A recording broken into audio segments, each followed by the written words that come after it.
No niin, tässä videolla näette, vaimo sanoi, että niitä ei tarvitse kastella. Ja se otti ja repi kaikki alas. Joo. Minä tuossa yritin kastella, niin tälleen tää nyt sitten menee.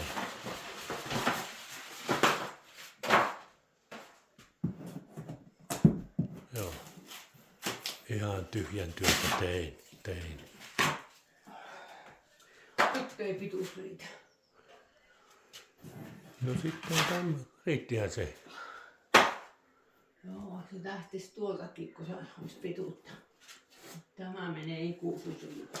Siinä on kato sauman kohta, niin se on liimattu kiinni. Niinpä, mutta sieltä varmaan. Sieltä lähtee sitten siitä, kun ohitat sen sauman, niin siitä lähtee. Kato noin.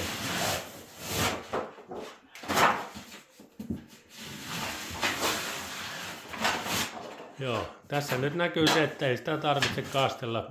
Usein se on näin, että se ei ole tarttunut pohjaan kiinni. Ainakin jos siellä on maalaamaton pohja, niin liisterit on hävinnyt tuonne huokoseen levyyn ja tapetti on irti.